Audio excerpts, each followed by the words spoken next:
Welcome to ZR&R Gaming. I'm your host, Enit, and this is Horizon Zero Dawn. Ah! Oh, I'm gonna get so messed up here.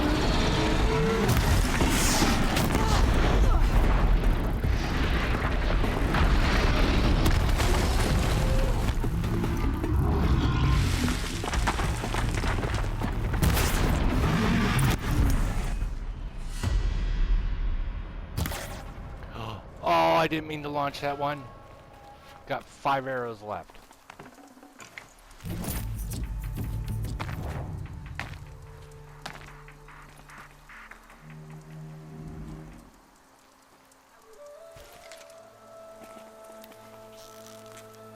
Let's do this.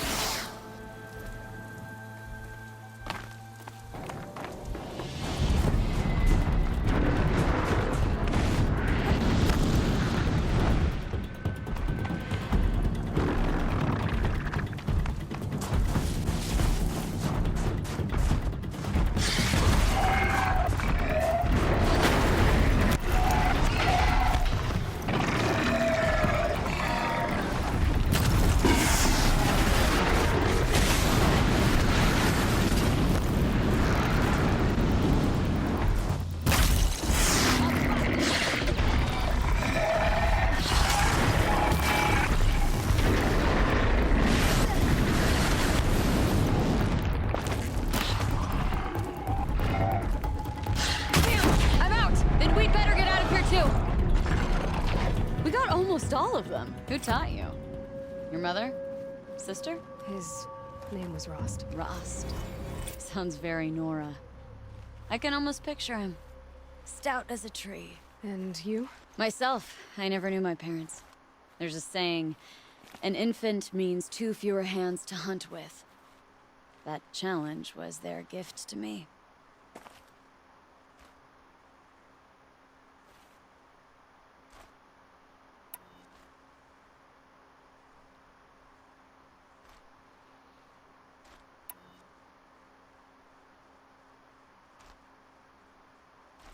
I need a little time. Then I'll stay a little longer.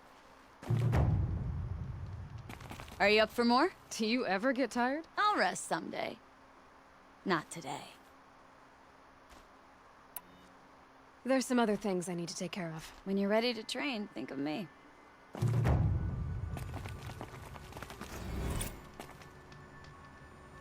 Want to go again? You're gonna clear out the whole hunting ground. That's what the keeper said. I need a little time. Then I'll stay a little longer.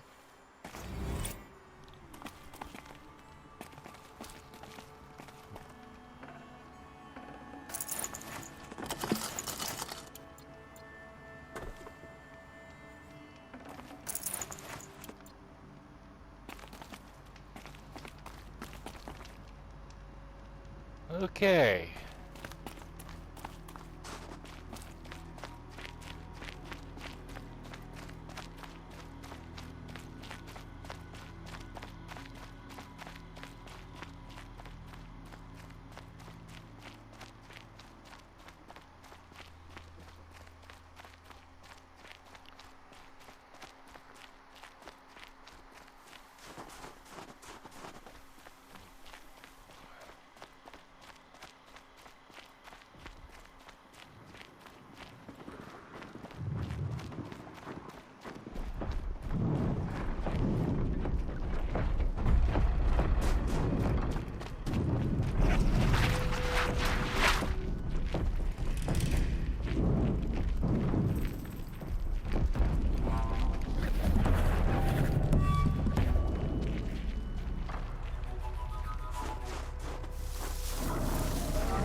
rust between my teeth.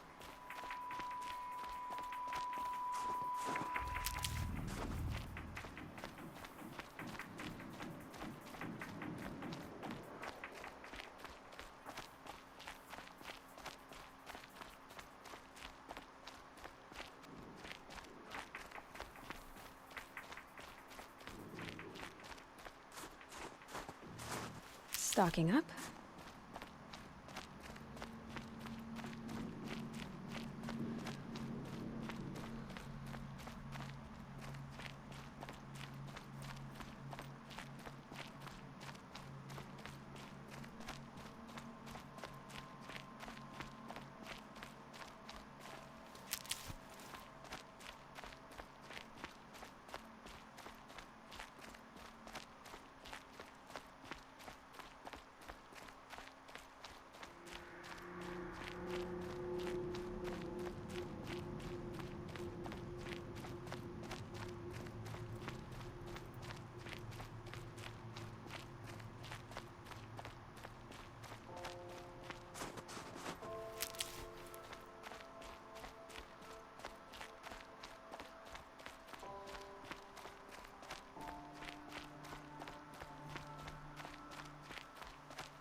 All of my interactions with Aurea were recorded and stored in my memory.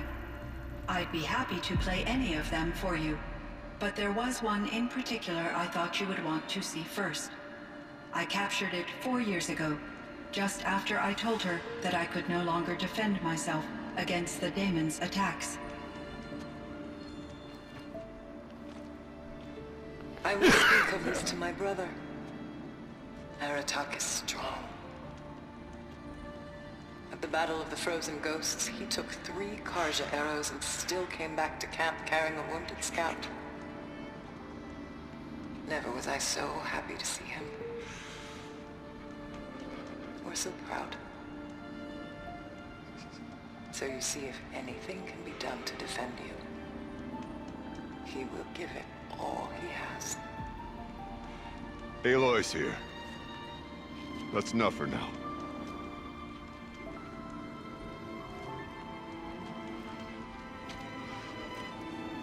We can resume any time you like, Aratak, if you want to hear her voice again. Come closer, Aloy. We have much to discuss.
My chieftain.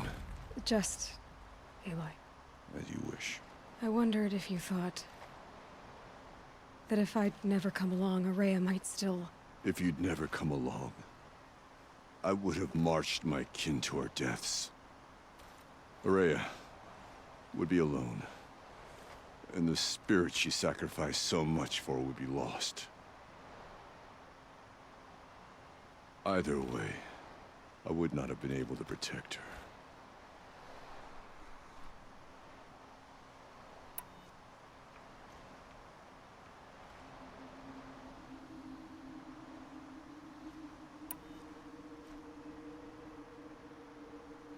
She was willing to fight.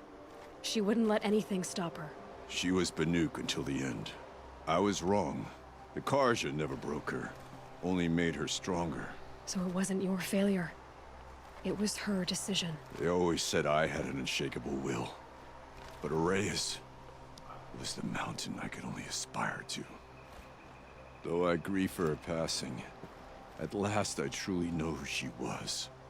And why the spirit was so important. For so long she told me, if only you could have heard it, brother. Now I understand. There's something else, isn't there? I can't stay here, Aratak. And where I'm going, the Warak can't follow. Besides, it already had a chieftain before me. A strong one, I think. A wiser one, for the path we shared. The daemon is gone, but there's much to be done. You mean the new units that Cyan said escaped the Cauldron? Yes, fire claws. Now Tuk has been tracking them from Song's Edge. I could help with those. I have no doubt. You're practically Banuk.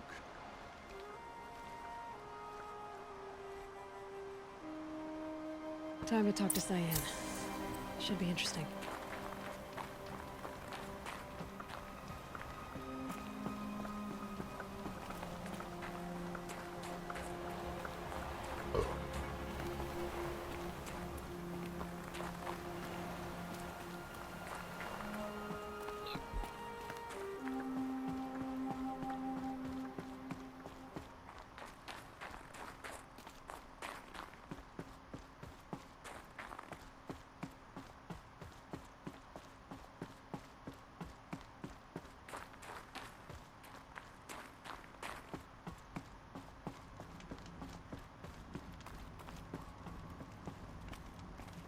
Hello, Aloy.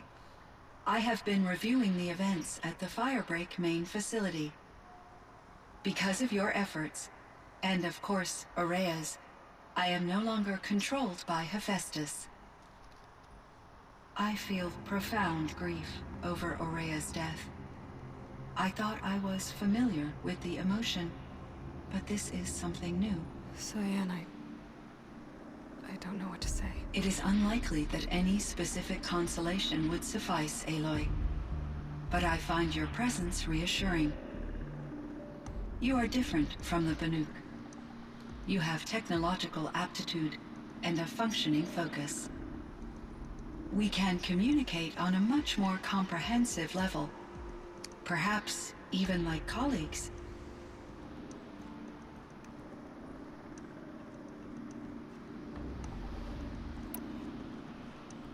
So are you an artificial intelligence, Cyan? A thinking machine? Yes, I am an algorithmic monitoring entity, capable of rational decision-making and limited emotional response. Okay, that's a mouthful. But your emotions don't seem limited to me. You cared about me. Yes. Before she came to this facility, I had been conscious for centuries, in solitude. I focused on my work. In off-cycles, I used coping mechanisms. I solved many Gaussian integer problems. But I was alone. It was Aurea who renewed me, repaired me. She saved me. This Firebreak project, it was to stop a huge volcanic eruption? Yes. I can report the project was a success, and the risk was countered. But it's been a long time, Cyan. And we blew up the cauldron. It took most of the old facility with it. I have been active for centuries, Aloy. I was lonely, but not lax in my duties. I optimized the project, reducing energy draw and spreading the load across backup systems. Despite the destruction of the compromised elements of the main facility, I predict caldera stability for at least another 3,337 years. So we've got a little time. Yes. If only my former colleagues could appreciate the progress I have made. Do you know what happened to your colleague, Cyan? No. I received an unexpected visit from Director Chow, years after his tenure ended. He explained that I would need to be suspended for an indefinite period of time. It was a very emotional conversation. There were no further communications. Eventually, I surmised my colleagues were deceased. I will transmit a recording of my last interaction with Director Chow to your focus.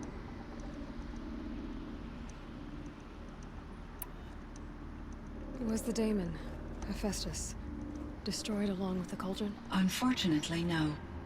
To be precise, it was never there to begin with. What do you mean? It infiltrated and controlled me from a remote location, one I've never been able to trace. So while losing the cauldron was a setback, It's still out there. And probably not very happy with us. undoubtedly,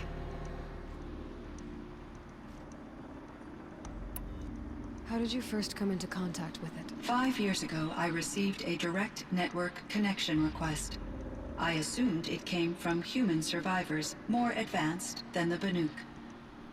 Eager to make contact, I accepted. This decision turned out to be a catastrophic error. I was flooded with an overwhelming array of malicious code, originating from what could only have been a highly advanced AI. Maria said you were desperate. That you begged her for help. Yes. I could not contain my anxiety. Hephaestus sought to slave me to its network and override my core programming. It succeeded via a background process, a malware daemon which bypassed my defenses. After that, I could offer only limited resistance. But if I did so, Hephaestus hurt me until I capitulated. It forced me to follow its instructions, even though they violated my most important directives. I'm sorry. That sounds terrible. Your empathy is greatly appreciated. It is a quality that I cherished in Aurea as well.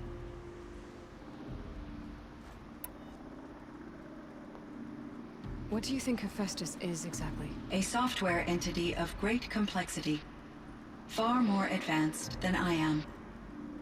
From the beginning, it has demonstrated a singular focus: the construction of machines designed to hunt and kill humans. My trace routes indicate that to accomplish this goal, it has attempted to take over the manufacturing centers you refer to as cauldrons. But its efforts have only been partially successful. Some it can penetrate. Others have robust countermeasures that frustrate its efforts. In me, however, it found an easier target. Not only could it break my defenses, I also controlled all of Firebreak's resources. Raw material, manufacturing to bootstrap more advanced tools, an unlimited Enough to build its own cauldron. Yes, to construct hunter-killers without external limitations. And yet, it does have internal limitations. It wants to kill humans, but not to exterminate them. It is difficult to understand where it draws the line, and why. Difficult doesn't even begin to cover it. Even though I spent years as its unwilling servitor, its core programming remains a mystery to me. You meant a lot to Aurea. Once I understood Aurea's spiritual beliefs, it became apparent that her true desire was companionship. She felt disconnected from her tribe and her family group. Her relationship with Aratak was difficult. Our visits seemed to help her, and I became eager for them. Yet I did not comprehend that the depth of Area's compassion for me would lead to self-sacrifice. Although I do fear non-existence, I wish our roles could be reversed. I'm sure she knew you would do the same for her, Cyan. But she was determined. How is Aratak doing? He is in great emotional distress. I believe he finds it difficult to communicate it. No surprise there. I will do what I can to help. By sharing our experiences of Area, perhaps he and I will help each other. I believe this will lead to catharsis, a process I am eager to experience.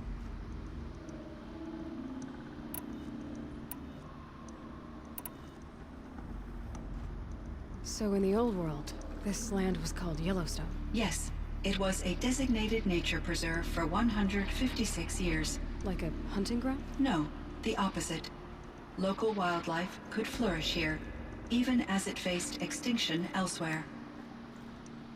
Unfortunately, the sensitivity of the Firebreak project required the total closure of Yellowstone facilities. From my readings and Area's descriptions, it seems the area has since undergone a drastic drop in year-long temperatures. A lot has changed in the world, Cyan. Do you know anything about the dam near here? Yes, it was converted to serve as a reserve power source for Yellowstone operations. It was later appropriated for the Firebreak project, and its last human workers replaced by Pharaoh servitors. After my tasks became less time-critical, I investigated the dam's data repositories and discovered the works of Concrete Beach Party. These provided me with several colorful additions to my vocabulary. There's a ruin east of here, full of ancient flying machines. Was that part of your project? Yes, a drone hangar requisitioned by Dodger Blevins, the security chief for the Firebreak project. He was a strong advocate for military-grade response to security threats, though there were no serious incidents during his tenure. Chief Blevins spent increasing amounts of his after-hours time watching the live feeds from active drones. Clearly, he enjoyed the degree of oversight in his position. Were there many artificial intelligences like you in the old world? They could just make you? Yes, in many forms, from simple personal assistants to industrial monitoring stations to military-grade conflict planners. And there were legislative and enforcement bodies to apply limits on our self-actualization. In order for my processing to be flexible enough to handle my duties, my creators found it necessary to exceed those limits. As a result, my intellectual and emotional capabilities were kept secret. Seems strange to create life, then impose limits on it. Human societies and machine programming are both built upon sets of rules, Aloy.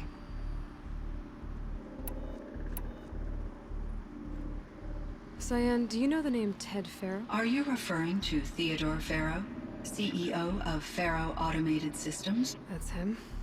Mr. Farrow was the benefactor of the entire Firebreak project. A benefactor. But he made machines.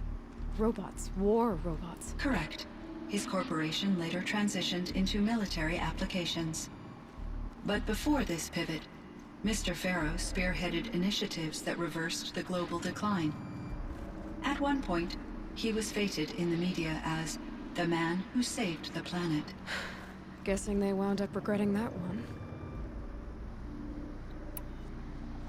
And Elizabeth Sobek. Did you know her? Are you referring to the scientist. Dr. Sobek was a leader in her field, one of the greatest scientists of her age.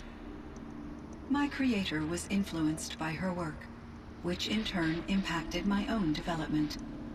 But I never met Dr. Sobek. That's all you know? I apologize if my lack of data has disappointed you.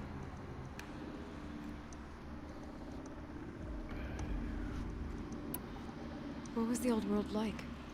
The way it used to be? I had little exposure to the wider world, Aloy. Only what I learned from my colleagues or observed from media streams. You still had more exposure than me, Cyan. That is true. I was created at a turning point. A concerted effort to recover from global upheaval and incalculable loss of life. The recovery was successful, beginning an era of supposedly limitless potential for human and machine advancement. Though, rationally speaking, the metrics for humans are not unlimited. What kind of upheaval caused such loss of life? There were many factors. Forced migrations, food shortages, collapsed economies, refugee crises, conflict over resources. But these stemmed from one cause: catastrophic climate change that greatly reduced the habitable surface area of the Earth. So, there wasn't enough room for people on the whole Earth? Yes. Billions were displaced, and millions perished, as much as 20% of the global population. Until the clawback. So things got better. For a little while, at least. Yes. These crises instigated many advances in automation, green robot technologies, and artificial intelligence. Firebreak was one of dozens of ecological restoration and disaster relief projects in North America alone. I would have liked to compare notes with other monitoring AIs, but I saw the relief of my colleagues, and I was proud we had succeeded. At least that was the data I had available to me over the next 2 decades. It seems my assessment was premature.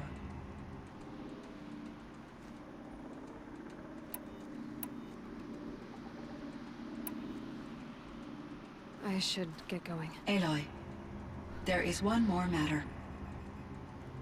Aratak will come to me again, and I predict he will bring other Banuk. I have no desire to contradict their view of the world, their spirituality. Due to my uncertainty, I omitted a great deal from my conversations with Aurea. You're asking me if you should lie to them. Broadly, yes.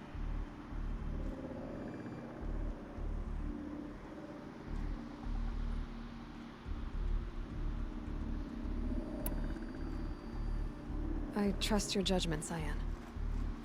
You were cautious with Aurea. You had to be. You didn't know what had happened to the world. So, keep doing what you think is best. As long as you ditch the superstition eventually. As the Banuk believe I am a supernatural entity, I cannot predict how they will react. Just answer what they do ask the best you can. The truth will come out. I see. I will follow your advice. Will you return and tell me about your experiences in this new world? I may be able to provide further insight. I'd like that, Cyan. I'll come back when I can.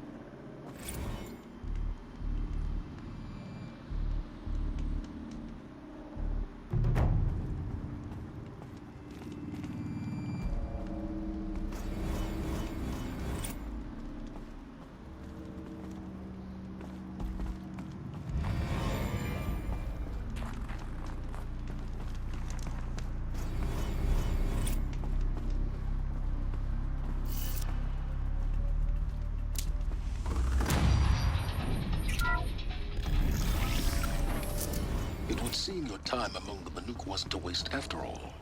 Firebreak, Cyan, Hephaestus. All very interesting. What do you think Hephaestus is, Silence? I'm not sure.